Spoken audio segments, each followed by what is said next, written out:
नमस्कार साथियों, मैं सभी सीटेट परीक्षार्थियों को अपने YouTube channel one day exam में स्वागत करता हूं। तो आज हमने शिक्षा मनोविज्ञान से संबंधित 30 क्वेश्चन लेकर आए हैं, जो कि बहुत ही महत्वपूर्ण क्वेश्चन होने वाले हैं। तो चलिए शुरुआत करते हैं। आज का पहला प्रश्न कौन सा है? पहला प्रश्न है कि वह अवस्था जब बच्चा तार्किक रूप से वस्तुओं व घटनाओं के विषय में चिंतन प्रारंभ करता है तो कौन सा है? इसमें आपको 4 ऑप्शन दिए गए हैं, इसमें कौन सा सही है? पहला है औपचारिक संक्रियात्मक अवस्था, दूसरा है पूर्व संक्रियात्मक अवस्था, तीसरा है संवेदी प्रेरक अवस्था और चौथा है मूर्त संक्रियात्मक अवस्था। तो आप लोग इसका उत्तर बताइए, पहले का कौन सा सही होगा? तो इसका ऑप्शन नंबर डी सही हो जाएगा, मूर्त संक्रियात्मक अवस्था। चलिए नेक्स्ट प्रश्न की ओर चलते हैं। नेक्स्ट प्रश्न है कि मन का मानचित्रण संबंधित है। मन का मानचित्रण किससे संबंधित है? आपका ऑप्शन है पहला साहसिक कार्यों की क्रिया योजना से, दूसरा बोध बढ़ाने की तकनीक से, तीसरा मन की क्रियाशीलता पर अनुसंधान से और चौथा मन का चित्र बनाने से। तो इसमें से सही ऑप्शन कौन सा है? तो ऑप्शन नंबर सी इसका सही उत्तर हो जाएगा, मन की क्रियाशीलता पर अनुसंधान से।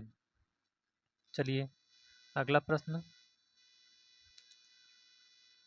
है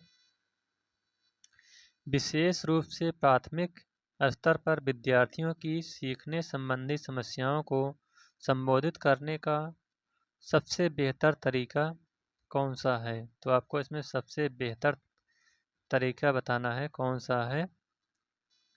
तो पहला ऑप्शन है इसमें महंगी और चमकदार सहायक सामग्री का प्रयोग करना, दूसरा है सरल और रोचक पाठ्य पुस्तकों का प्रयोग करना, तीसरा कहानी कथन पद्धति का प्रयोग करना और चौथा अक्षमता के अनुरूप विभिन्न शिक्षण पद्धतियों का प्रयोग करना।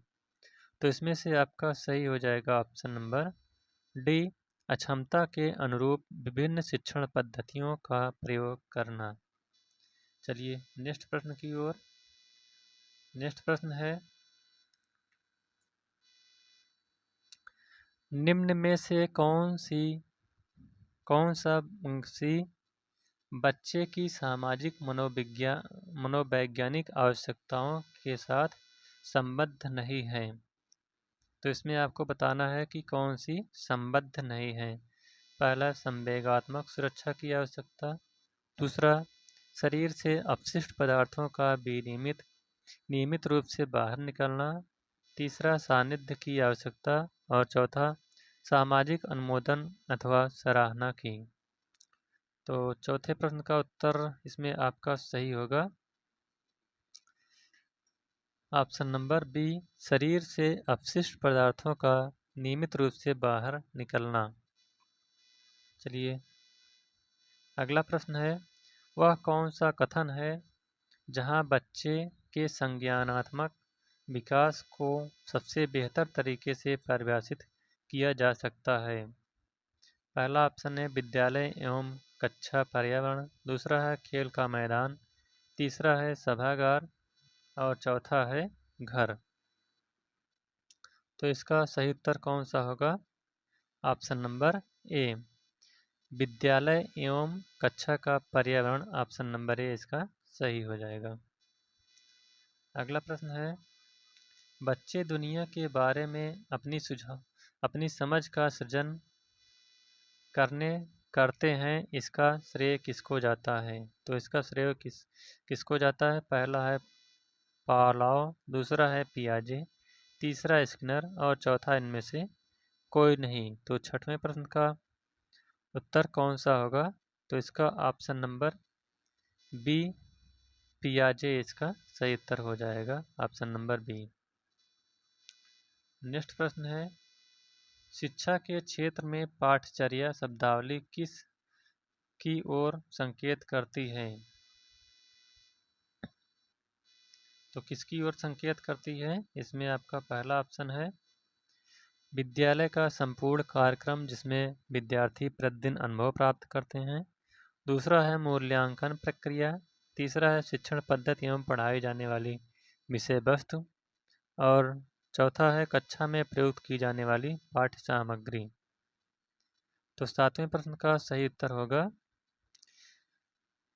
विद्यालय का संपूर्ण कार्यक्रम जिसमें विद्यार्थी प्रतिदिन अनुभव प्राप्त करते हैं। ऑप्शन नंबर ए इसका सही उत्तर हो जाएगा।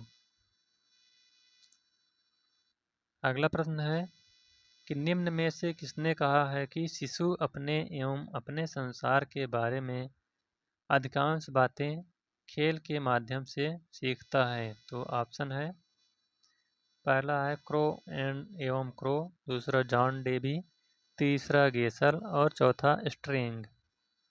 तो इसका सही उत्तर आपका हो जाएगा ऑप्शन नंबर डी स्ट्रिंग। चलिए नेक्स्ट प्रश्न की ओर। अगला प्रश्न है कि विकास कभी न समाप्त होने वाली प्रक्रिया है, यह विचार किससे संबंधित है? पहला है निरंतरता का सिद्धांत, दूसरा अंतः संबंध का सिद्धांत, तीसरा अंतःक्रिया का सिद्धांत और चौथा एकीकरण का सिद्धांत। तो जिसमें से विकास कभी न समाप्त होने वाली प्रक्रिया है, यह आपका सही हो जाएगा ऑप्शन नंबर ए निरंतरता का सिद्धांत।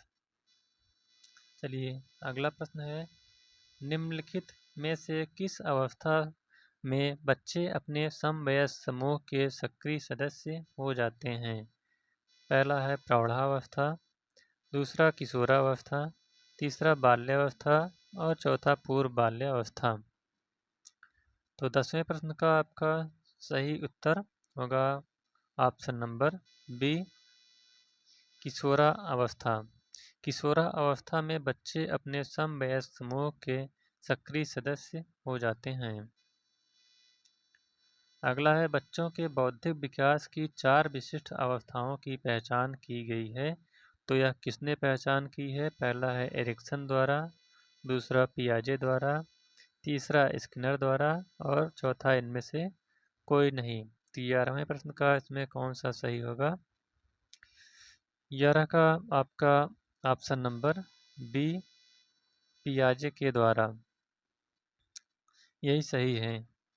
अगला प्रश्न है वह स्तर जिसमें बच्चा किसी वस्तु एवं घटना के बारे में तार्किक रूप से सोचना शुरू करता है कहा जाता है। तो क्या कहा जाता है? पहला है संवेदन प्रौढ़ अवस्था, दूसरा मूर्त क्रियात्मक अवस्था, तीसरा पूर्व क्रियात्मक अवस्था और चौथा औपचारिक क्रियात्मक अवस्था। तो 12वें प्रश्न का उत्तर आपका कौन सा सही होगा? ऑप्शन नंबर बी मूर्त क्रियात्मक अवस्था। चलिए अगले प्रश्न की ओर। अगला प्रश्न है विद्यार्थियों को विद्यालय में खेलना क्यों उचित है? पहला है यह शिक्षकों के लिए काम आसान करेगा, दूसरा यह सहयोग एवं शारीरिक संतुलन का विकास करेगा, तीसरा वह समय बिताने में सहायक होगा और चौथा यहाँ उन्हें शारीरिक रूप से सशक्त बनाएगा। तो 13वें प्रश्न का इसका सही उत्तर क्या होगा? तो ऑप्शन नंबर बी इसका सही है, यह सहयोग एवं शारीरिक संतुलन का विकास करेगा। चलिए अगले प्रश्न की ओर। परिवार एक साधन है, तो किसका साधन है? अनौपचारिक शिक्षा का, दूरस्थ शिक्षा का, गैर औपचारिक शिक्षा का और औपचारिक शिक्षा का। तो 14वें प्रश्न का कौन सा सही होगा? यह है अनौपचारिक शिक्षा का। ऑप्शन नंबर ए इसका सही उत्तर हो जाएगा। अगला प्रश्न है एक शिक्षक विद्यार्थियों में सामाजिक मूल्यों को विकसित कर सकता है, तो किसके माध्यम से सामाजिक मूल्यों को विकसित कर सकता है? पहला है महान व्यक्तियों के बारे में बोलकर, दूसरा उन्हें अच्छी कहानियाँ सुनाकर, तीसरा आदर्श रूप से बर्ताव करके और चौथा अनुशासन की अनुभूति को विकसित करके। तो इसका सही उत्तर कौन सा होगा? तो इसका सही उत्तर है ऑप्शन नंबर सी, आदर्श रूप से बर्ताव करके एक शिक्षक विद्यार्थियों में सामाजिक मूल्यों को विकसित कर सकता है। अगला प्रश्न है, एक शिक्षक के लिए सबसे महत्वपूर्ण क्या है? तो जो एक शिक्षक के लिए सबसे महत्वपूर्ण है, पहला ऑप्शन है कक्षा में अनुशासन बनाए रखना, दूसरा है एक सुबक्ता होना, तीसरा विद्यार्थियों की कठिनाइयों को दूर करना, और चौथा कक्षा में समयानुवर्ती होना। तो 16 का जो सही होगा वह आपका है विद्यार्थियों की कठिनाइयों को दूर करना। ऑप्शन नंबर सी इसका सही उत्तर हो जाएगा। यानी एक शिक्षक के लिए सबसे महत्वपूर्ण कर्तव्य है कि वह विद्यार्थियों की कठिनाइयों को दूर करें। अगला प्रश्न है, बचपन का सांप्रतिक दृष्टिकोण की मान्यता है। तो कौन सी मान्यता है? इसमें आपका पहला ऑप्शन है बहुत तरीके से बच्चे प्राप्त वयस्कों के बराबर होते हैं, दूसरा है बच्चों को युवा प्राप्त वयस्कों के रूप में सबसे अच्छा माना जाता है, तीसरा है बचपन आधिकारिक रूप से प्रतीक्षा अवधि है, और चौथा बचपन वृद्धि एवं परिवर्तन की एक अनूठी अवधि है। तो इसका 17वें का आपका जो सही उत्तर हो जाएगा वह है ऑप्शन नंबर डी, बचपन वृद्धि एवं परिवर्तन की एक अनूठी अवधि है। चलिए अगले प्रश्न की ओर। अगला है, असंगठित घर से आने वाला बच्चा सबसे अधिक कठिनाई का अनुभव करेगा। तो किस कठिनाई का अनुभव करेगा? पहला है सुनिर्मित पाठों से, दूसरा अभ्यास पुस्तिकाओं से, तीसरा नियोजित निर्देश में, और चौथा स्वतंत्र अध्ययन में। तो 18वें का जो सही उत्तर हो जाएगा वह है आपका ऑप्शन नंबर डी, स्वतंत्र अध्ययन में। चलिए अगले प्रश्न की ओर। अगला है, चरित्र का विकास होता है। तो जो चरित्र का विकास होता है किससे? इच्छा शक्ति के द्वारा, नैतिकता के द्वारा, बर्ताव एवं व्यवहार के द्वारा, ये सभी। 19 का इसमें आपका कौन सा सही होगा? ऑप्शन नंबर डी, ये सभी। चलिए नेक्स्ट प्रश्न की ओर चलते हैं। नेक्स्ट प्रश्न है कि शिक्षक का बर्ताव होना चाहिए। तो कैसा बर्ताव होना चाहिए? प्रशासनात्मक होना चाहिए कि निदेशात्मक होना चाहिए कि आदर्शवादी होना चाहिए कि शिक्षाप्रद होना चाहिए? तो इसमें 20 का आपका सही हो जाएगा ऑप्शन नंबर सी, आदर्शवादी। एक शिक्षक का बर्ताव आदर्शवादी होना चाहिए। चलिए अगले प्रश्न की ओर। अगला प्रश्न है, बालिका शिक्षा को महत्ता देना उचित है, क्या कारण है? आपको बताना है बालिका की शिक्षा को महत्व देने के क्या कारण है। पहला है बालिकाएं बालकों से अधिक बुद्धिमती हैं। अतीत में बालिकाओं को बुरी तरह से विभेदित किया जाता था। किसी सामाजिक परिवर्तन के नेतृत्व में केवल बालिकाएं समर्थ हैं। और चौथा है बालिकाएं केवल बालकों से अल्पसंख्यक हैं। तो इसमें से आपका कौन सा सही होगा? ऑप्शन नंबर सी इसका सही उत्तर हो जाएगा। किसी सामाजिक परिवर्तन के नेतृत्व में केवल बालिकाएं समर्थ होती हैं। चलिए अगले प्रश्न की ओर।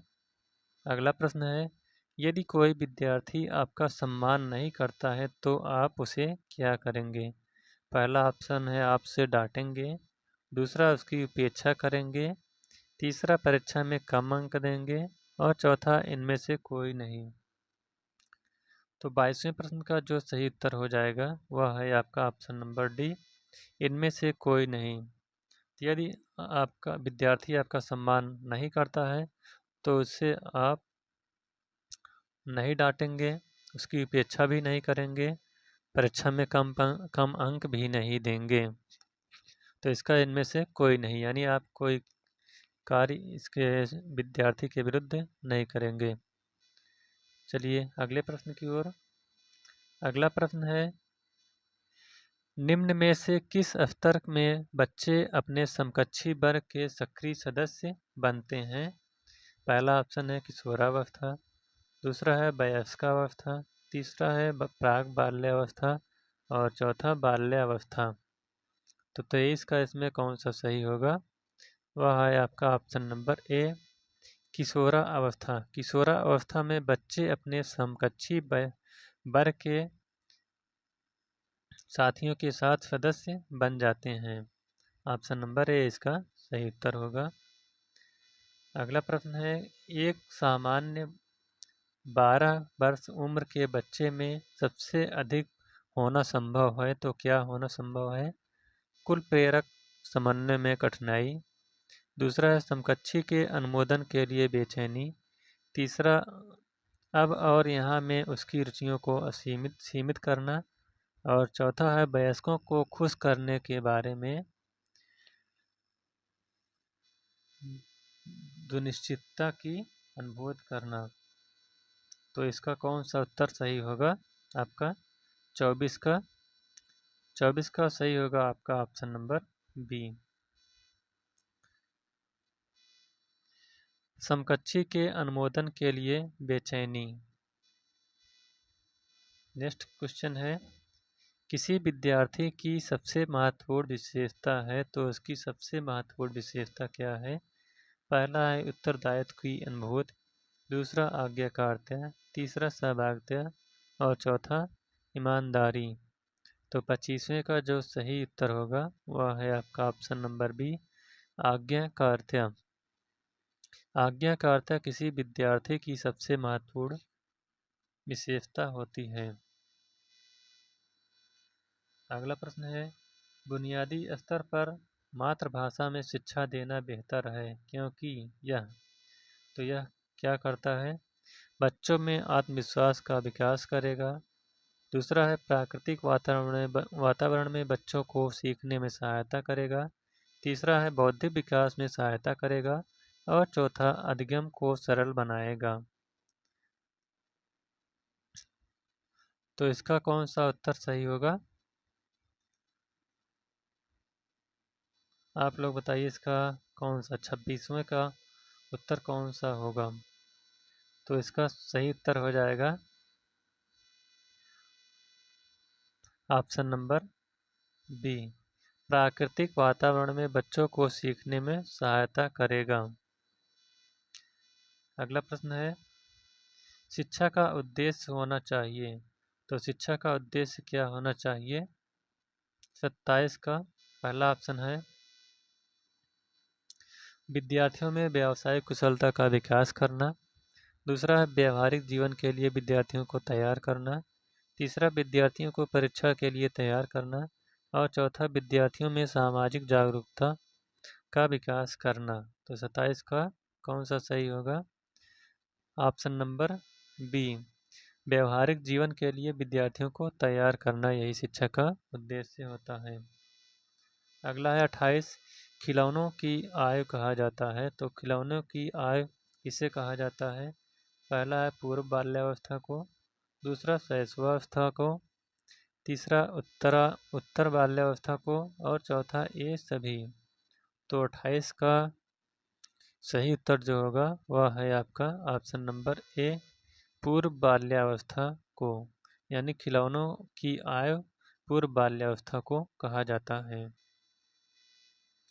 अगला प्रश्न है, निम्न में से कौन सी पूर्व बाल्यावस्था की विशेषता नहीं है? तो आपको इसमें पूर्व बाल्यावस्था की विशेषता नहीं है बताना है। पहला है दल या समूह में रहने की अवस्था, दूसरा खेलने की अवस्था, तीसरा प्रश्न करने की अवस्था और चौथा अनुकरण करने की अवस्था। तो इसमें पूर्व बाल्यावस्था की अवस्था कौन सी नहीं है? 29 का आपका सही हो जाएगा ऑप्शन नंबर बी, खेलने की अवस्था। चलिए लास्ट प्रश्न है, उत्तर बाल्यावस्था में बालक भौतिक वस्तुओं के किस आवश्यक तत्व में परिवर्तन समझने लगते हैं? पहला है द्रव्यमान, दूसरा है द्रव्यमान और संख्या, तीसरा है संख्या और चौथा द्रव्यमान, संख्या और क्षेत्र। तो इसका जो सही उत्तर होगा वह है आपका ऑप्शन नंबर बी, द्रव्यमान और संख्या। तो इस प्रकार से 30 प्रश्नों की यह श्रृंखला समाप्त होती हुई। अगर ये वीडियो आपको अच्छा लगा हो तो वीडियो को लाइक, शेयर और चैनल को सब्सक्राइब कर लीजिएगा। Thank you.